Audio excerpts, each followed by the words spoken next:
वहीं दूसरी तरफ राजवीर गुस्से से बौखलाया हुआ घर लौटता है और सीधा अपने कमरे में चला जाता है, जहां पर अलका जी चुपचाप बिस्तर पर बैठी हुई थी, क्योंकि उन्हें इस बारे में कोई खबर नहीं थी कि बाहर क्या हुआ था।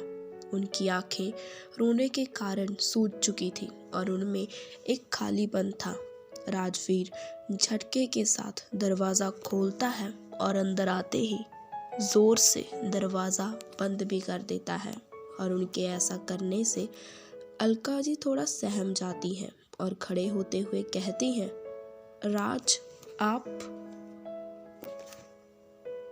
उन्होंने अभी इतना कहा ही था कि राजवीर गुस्से में उनकी बाजू को पकड़ लेता है और कहता है, तुमने बताया ना ओमकार को कि मैं समायरा से शादी करने वाला हूँ, बोलो।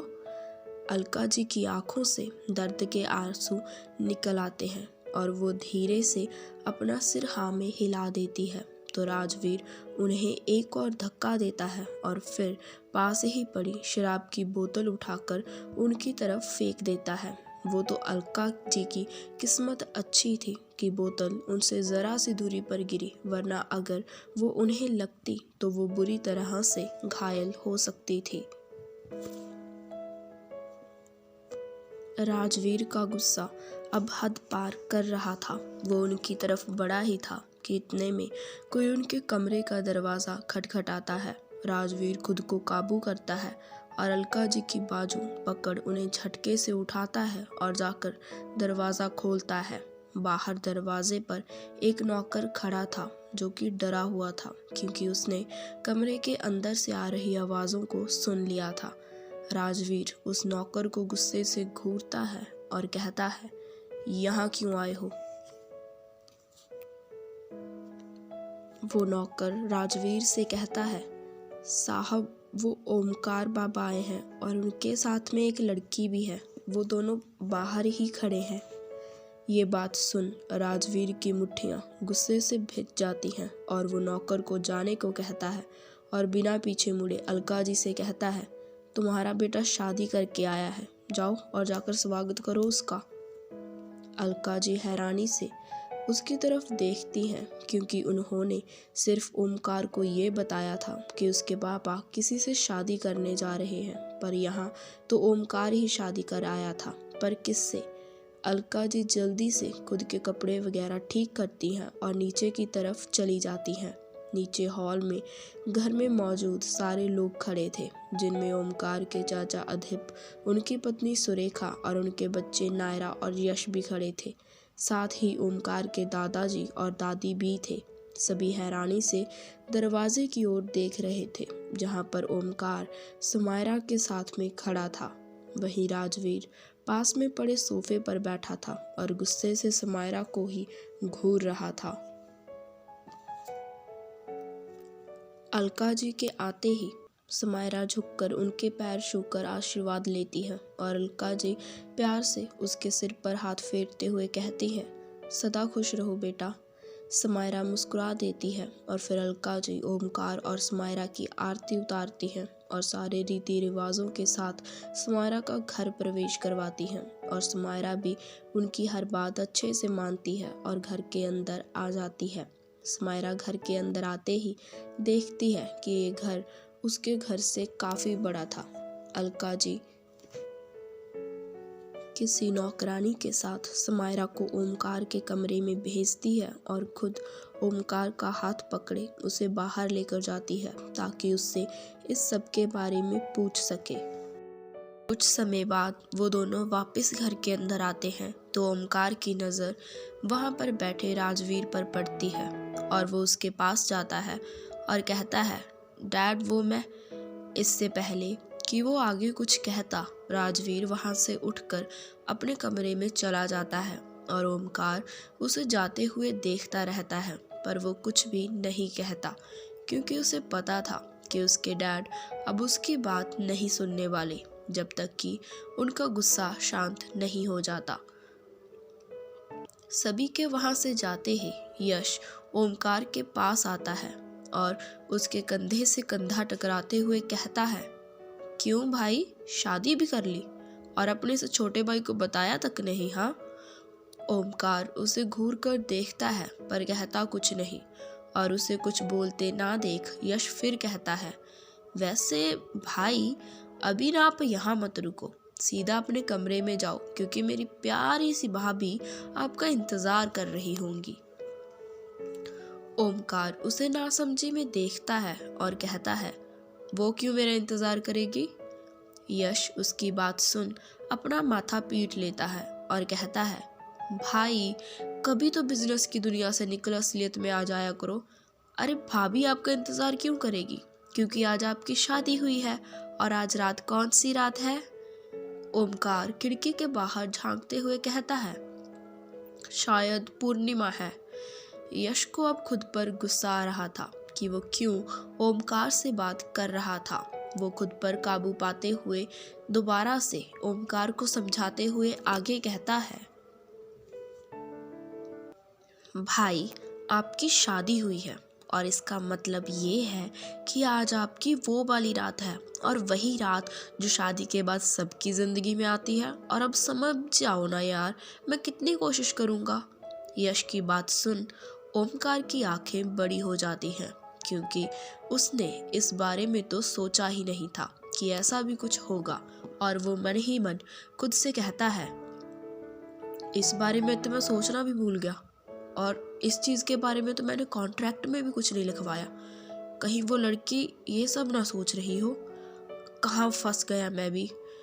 ये सब सोचते हुए ओमकार वहाँ से गार्डन एरिया की ओर चला जाता है और किसी को फ़ोन मिला देता है। और उसके जाते ही यश अपने पैंट की जेबों में हाथ डाल लेता है और खुद से कहता है, लगता है समझ गए भाई, चलो अच्छा है, मैं भी जाता हूँ अपने कमरे में और लेता हूँ किसी हसीना के सपने। इतना कहकर यश सीटी बजाते हुए वहाँ से चला जाता है।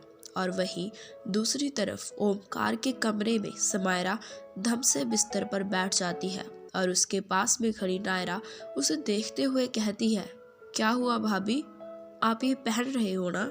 देखो मना मत करना, मैंने ये बड़ी मुश्किल से अभी के अभी मंगवाई है। समायरा अपने हाथ में पकड़ रखी उस छोटी सी ड्रेस को देखती है और मन ही मन सोचते हुए खुद से कहती है, ये तो बिल्कुल इत्तू सी है, और अगर इसे पहनकर मैं ओमकार के सामने गई तो मेरा क्या होगा। समायरा अपने ही सोच में गुम थी कि नायरा उसे कंधों से पकड़कर हिलाते हुए कहती है, कहाँ खो गए आप भाभी? समायरा नायरा की बात सुन होश में आती है और कहती है, वो मैं सोच रही थी कि ये ड्रेस कुछ ज़्यादा ही छोटी नहीं है ना? मतलब ऐसे किसी के सामने से पहन कर जाना अच्छा नहीं लगेगा ना? उसकी बात सुन नायरा अपने सिर पर हाथ दे मारती है और कहती है, भाभी आप थोड़ी किसी और के सामने जा रही हो। अरे वो तो आपके पति है ना, तो इसे पहनकर देखो और कैसे देखना आपका जादू भाई पर चलता है। समायरा कभी ड्रेस को देखती तो कभी नायरा को, जो बड़ी उम्मीद से उसी की तरफ देख रही थी, और फिर उसका मन रखने के लिए वो अपना सिर हाँ में हिला देती है। और इसके बाद नायरा वहाँ से चली जाती है और समायरा उसके जाते ही उस ड्रेस को बिस्तर पर रख अपने कपड़े और बैग में से निकाल कर नहाने चली जाती है।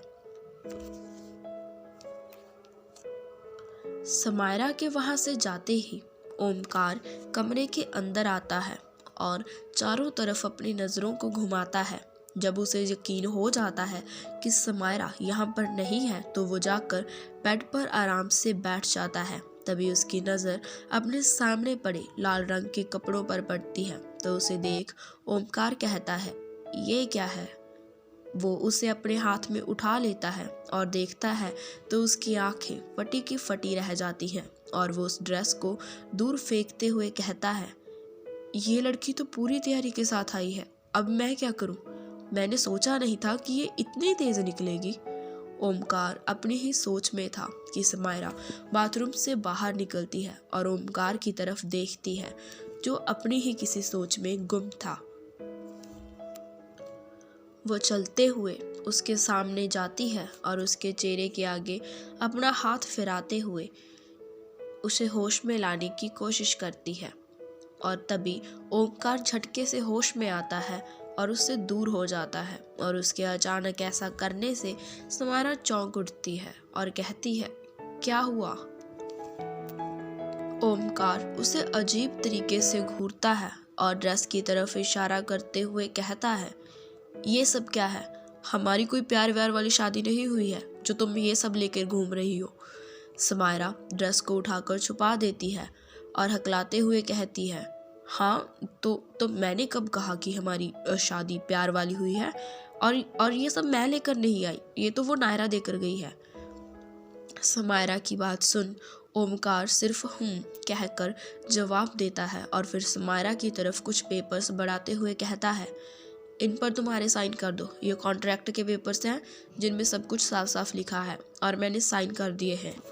समायरा हाँ में सिर हिलाती है और ओमकार से पेपर्स लेकर पढ़ने लग जाती है और देखती है कि उसमें एक अजीब सी कंडीशन भी लिखी हुई थी और वो उनमें से एक एक कर पढ़ती है और ओमकार की तरफ देखते हुए कहती है, मैं तुम्हारी किसी भी चीज़ को हाथ तक नहीं लगा सकती। ओमकार हाँ में सिर हिलाता है और कहता है, बिल्कुल सही, तुम मेरी असली बीवी थोड़े हो जो मैं अपनी चीज़ें तुम्हारे साथ बांटूंगा। समायरा अपना सिर हिला देती है और बिना आगे कुछ पढ़े उस पर साइन कर देती है और फिर कागजात वापस से ओमकार को दे देती है और ओमकार उन्हें ले जाकर अपनी अलमारी में रख देता है और फिर अपने कपड़े निकाल नहाने चला जाता है और वही समायरा जाकर बिस्तर पर आंखें बंद किए लेट जाती है। जब ओमकार वापस कमरे में आता है तो देखता है कि समायरा उसके बेड पर सोई हुई थी, तो वो उसे अपनी बाहों में उठाता है और उसके ऐसा करने से समायरा चौंक उठती है और झट से अपनी आंखें खोल देती है।